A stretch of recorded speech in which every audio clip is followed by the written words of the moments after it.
Dyrchafad y lygaid, rhag chwilio am y patrwm rhwng ac ymysg ystrydoedd ordeiniedig, gemau, metelau, enwau brwydrau'r bŵr, sy'n cadw amser eraill ar y map.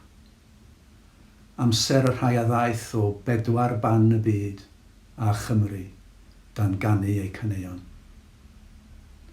Amser y marsiandiwyr aeth dros gof, y bu eu holl bapurau a'i cofnodion yn llenwi gwacter selerydd temlau'r bai, ac yn fodd i fyw i'r llygod bach barbaraidd, nad oedd yn cyfri nac yn nabod gwarth ei domi di gyfaddawd rhwng muriau gwaraidd.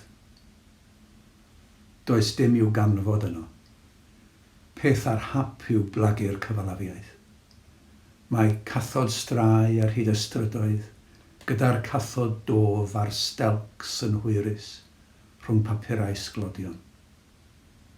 Mae pethau aeth o'n blaenau'n dal o'n blaen, yn ddiffyg siap, yn flerwch, yn amheuon.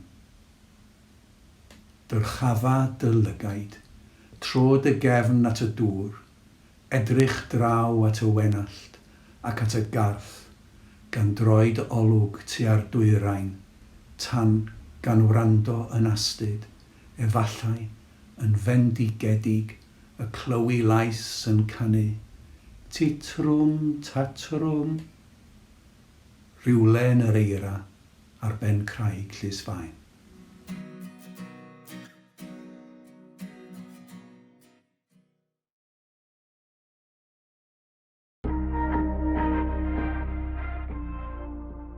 Helo bawb, a chroeso i'n sesiwn allan ni o Alan yn holi, a fi'n excited iawn i ddweud bod diffiniad gyda fi heddi, wel, 3 o aelodau diffiniad, sef Ian, Iwan a Iestyn. Helo chi'ch 3, chi'n iawn? Helo! Ond, sy'n ni'n licio mynd nôl i ddechrau diffiniad, a sort of nôl i'r blynyddoedd cynnar yna, i'r 90au cynnar, nôl i'r wythgrug lle ydych chi gyd yn reiddiol o. A sort of sut nath sort of diffiniad ddechrau? Wel, oeddwn ni gyd yn yr ysgol, yn ysgol Maes Garmon yn yr Wythgrug. Oedd Gez sydd ddim yma, yn flwyddyn yn hŷn na fi a Iwan, ac oedd Iestyn flwyddyn yn iau na fi a Iwan. So, oedd na gyfnod pan oeddwn ni gyd mewn rhyw siap neu gilydd yn y chweched efo'n gilydd, yn chweched isaf neu chweched uchaf. Ac dwi'n meddwl ddylen ni daro'r bêl draw i Iwan neu Iestyn ar y pwynt yma i esbonio sut ddaru diffiniad gychwyn a codi fel Phoenix from the Flames o fel lludw band arall. So, draw at chi. Very Alan Partridge. Mae yna bit pwysig cyn y darn yna, oherwydd, os dwi'n cofio'n iawn, ond y gêm pêl-droed ar Caea Ysgol Maes Garmon, a oedd Iestyn wedi dechrau band efo Gez, a rhywsut neu gilydd nes i perswadio fo bod dylse fi ymuno i band o. A enw'r band ma oedd My Vegan. A ma hwnna'n, dwi'n meddwl bod y bit o My Vegan yn bwysig oherwydd nath ni recordio stwff yn hwnna, ac o'n i'n band oedd yn chwarae gitars a bethau, tre chwarae'n fyw. A dwi'n meddwl oedd y profiad yna yn dilyn fyny at diffiniad wedyn. Oherwydd o'n i'n cael lot o lwyddiant. Nath i give it a good go, do, Iest? O, do. A nath ni drio recordio beth adre yn garage ti a bob peth. Do. Nath ni tap yn y garage. Do. Sex yn y dyddiau yna. Do, proper DIY job yna. Yeah. A wedyn nath ni sylweddoli bod ni'n methu rili chwarae gitars yn dda iawn. Wedyn so nath i fel, wel, ni ffordd yn gallu troi wan di dance music ynddo. So.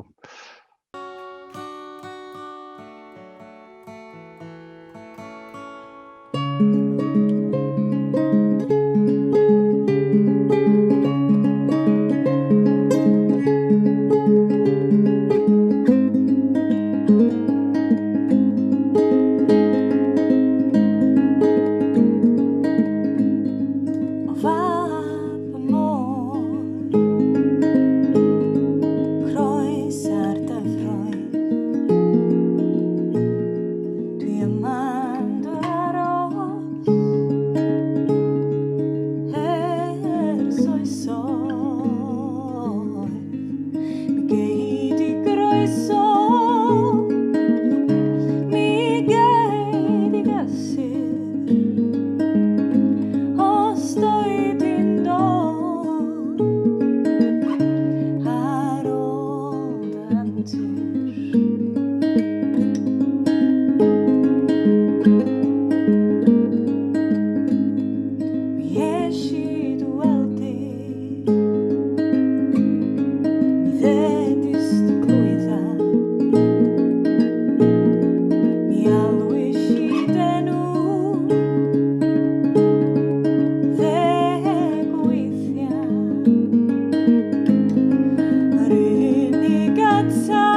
Namaste, Shumai, Rajesh Dui, Atro Yoga Dui, and a video ama, Badunin Edric R, Astimie, Plagi Amline, Ne, and Sisnek, forward bending postures. A pethai puisikav I govio urt Plagi Amline in focusuk ar Gamalai Riglin, die, Aduk Asgun Kevin, an hier, ak an sikerhai, nad ois kawaskiad, an vedik, an guduv, mein Gevin, hefyd, dois dim Kevin Krum, ardal Turesig, tri, peidwch a chlwyr pendlinie, a pedwerydd, mae hi'n wir ar gyfer bob ymarfer pan dych chi'n plygu ymlaen. Wel, nawr, am mae cymalau'r glin mor pwysig? Wel, achos bod cymalau'r glin yn rhannu ein corff mewn hanner, felly hanner uwch a hanner is. Mae'r slide nesaf yn gwneud ein llir. So, gyda llaw, dyma yn y llun yma, dyma'r cymalau'r glin, neu hip joint yma. A yn y llun yma, gyda dynion a gyda merched, dych chi'n gallu gweld pwynt hanner, neu cymalau'r glin, a hanner uwch a hanner is, gyda merched a gyda dynion. Iawn. So, un peth arall, yn y llun yma, dych chi'n gallu gweld yma, dyma cymalau'r glin, a hefyd mae'r holl asgwn Kevin yn uwch na cymalau'r glin. So mae holl asgwn Kevin yn yr hanner uwch y corff. So felly, pan ydych chi'n plygu ein corff, mae'r holl asgwn Kevin yn plygu fel un uned. So, gad I fi esbonio'r ymarfer nawr. Dychmygwch daw'r braic yw'r corff, penlin yw cymaler glin, a dwylo yw'r pen, a dyma asgwn Kevin. So, ffocyswch ar cymaler glin, a wedyn dechrau plygu. So, plygwch corff ymlaen, a pan ydych chi wedi gorffen, ryddhau'r pen. Nawr, byddwn ni'n dod yn ôl mewn 2 anadl. So, anadlu mewn, symud y pen, fel bod pen wedi I yluno ar asgwn Kevin, a anadlu mas, rhowch pwys ar y sodle, a codi'r corff, a codi asgwn Kevin. A mae asgwn Kevin yn symud fel un uned. Iawn? So felly, yn y fideo nesaf, dyn ni'n gallu gweld yr un peth. So, ffocyswch ar y cymaler glin, a plygwch eich corff, a wedyn ryddhau'r pen, a nawr dod yn ôl, anadlu mewn, a anadlu mas. Wel,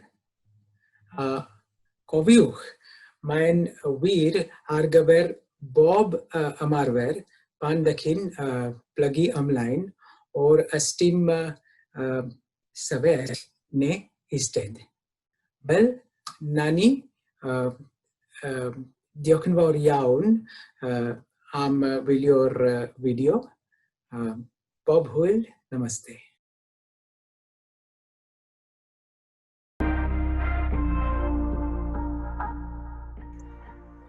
Wel, pnawn da a chroeso I creu yn Covid yr wythnos yma sy'n edrych ar waith tasglu llawrydd celfyddydol newydd I sefydlu. Elen ap Robert dwi, ac yma gyda mi, mae Glesni, Steffan a Angharad, aelodau o'r tasglu yma yng Nghymru. Steffan, o'r sgyrsiau chi wedi cael hyd yma gyda unigolion, gyda gweithwyr llawrydd, beth yw'r rhai o'r themau allweddol sydd yn dod drwodd, sy'n gyson? Wel, mae yna lot am yr ansicrwydd i'r dyfodol, sut fydd y dyfodol yn edrych, fydd yna waith, llawer yn meddwl am arallgyfeirio gyrfa. Oedd yna statistig ddod allan yn Routes to Recovery, adroddiad ddaru Freelancers Make Theatre Work a Lindsay Turner wneud, ond dweud bod 35% o weithwyr llawrydd yng Ngogledd Cymru yn debygol I adael gwaith llawrydd creadigol. Sy'n statistig anferthol pan ti'n meddwl amdan ardal sy'n mor fach anyway yn y lle cyntaf. Mae eisiau datganoli arno ni. Ni wedi bod yn sôn am hwn ers blynyddoedd a eto beth mae hwnna'n golygu, ond o ran tirwedd a strwythur Cymru, we are a collection of towns and anchor towns, a anchor town yw'r Rhondda. Ond o ran sut mae arian yn cael I dosbarthu, dyw e ddim yn efelychu hwnna. So, dis i'r draw statistig o ran cyngor celfyddydau. Os yw hwn yn wrong, sori, ond fi wedi darllen hwn rhywle, ond mae jyst I roi rhyw fath o syniad. So, rhywbeth fel, mae'n dechrau newydd nawr, achos mae lot o waith yn dechrau cael ei wneud. Ond am bob £12 sy'n cael ei gwario gan cyngor celfyddydau yn Gaerdydd, dim ond 4 pint sy'n dod i'r Rhondda.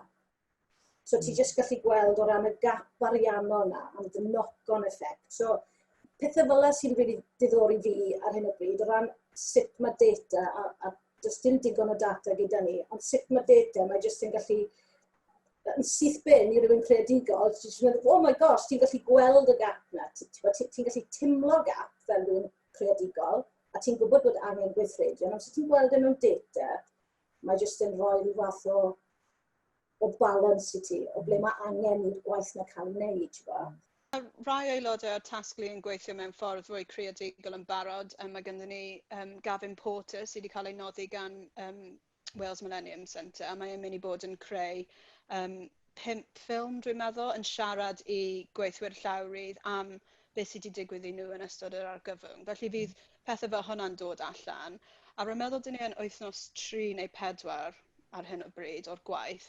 Felly mae dal ganddo ni digon o amser i meddwl am pethau eraill. Ond mae'n teimlo mwy fel bod y gwaith ddim mynd i dilyn at un peth sy'n digwydd ar diwedd y cyfnod yna, ond bod y gwaith ddim mynd i digwydd ar hyd y cyfnod. A efallai fydd angen ymestyn y cyfnod o gwaith a ffeindio mwy o arian i talu pobl i cario ymlaen gyda'r gwaith yma, oherwydd dyn ni wedi rhoi'r fel stop yma ar ôl 13 wythnosau, ond beth sy'n digwydd ar ôl hynna i'r gweithwyr llawrydd a pwy sy'n mynd i bod yn siarad amdano nhw wedyn. Felly mae'n rhaid i ni cadw un llygad ar y dyfodol ar ôl hynny i wneud yn siŵr bod y gwaith yn cario ymlaen.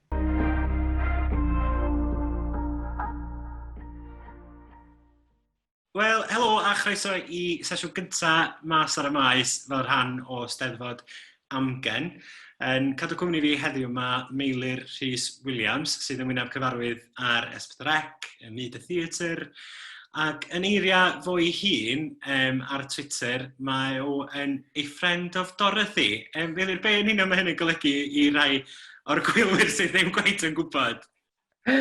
So, mae hwnna'n cod. Dyna pam mae'n gysylltiad clir rhwng y ffilm Wizard of Oz a'r gymuned hoiwch, os oedd Judy Garland yn cael ei gweld fatha un o'r arwyr i'r gymuned, fel llais i'r gymuned. Ac oedd o'n cod estalwm, os oedd ti eisiau gofyn, os oedd ryw ddyn arall yn hoiw, ti'n gofyn, is he a friend of Dorothy? Gan ofyn, Dorothy wrth gwrs oedd cymeriad Judy Garland yn y ffilm, ac os oedd nhw'n deud, yndi mae o, dyna sut oedd ti'n ffeindio allan bod rhywun yn hoiw. So, I'm a friend of Dorothy. So mae pobl yn dysgu bethau wrth i ddod yn y blaen. Nes i'n gwneud bach yn ymchwil, nes i weld ar bio Twitter chdi, yn amlwg o'n i'n gwybod be oedd o, ond na ni. Wel, bwriad o sgwrsio yma, Meilir, ydy jyst i dysgu mwy am bobl Cymraeg LGBT sydd yn ein plith ni. Ac dwi'n edrych ymlaen i ddysgu mwy amdano chdi, rili, ac am dy safbwyntiau di ar lot o bethau gwahanol. A dwi'n wedi trio peidio siarad gormod ac gwneud siŵr bod ti'n siarad digon. Felly, dwi'n wedi ofyn i gychwyn, os ydych chi jyst eich sôn chydig am y cwestiwn stereotypical yma pawb person hoiw neu person LGBT yn cael ei ofyn, sut os di allan? Ac dwi'n casau y cwestiwn yna, ond mae hefyd yn eitha diddorol, o'r efo stori pawb yn wahanol. Wrth gwrs. Dim problem. Lle ges i fy magu, fy ngeni a fy magu yn Llanuwchlyn yng Ngwynedd, ac nes i ddechrau dy gymod efo'n rhywioldeb. Dwi'n gwybod erioed bod fi'n hoiw, neu dwi'n gwybod bod fi'n wahanol erioed.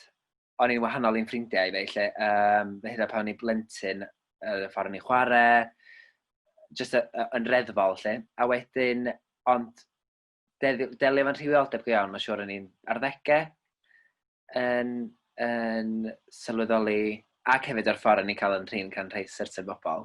O'n i'n gwybod bod fi wahanol. A wedyn, pan o'n i'n 15, nes i wirioneddol, nes i stryglo'n ofnadwy efo dy gymod efo bod yn hoiw, ac wedyn nes i ddod allan i'n ffrindiau yn y coleg, 2 wythnos ar ôl dechrau yng Ngholeg Lerpwl yn y Liverpool Institute of Performing Arts.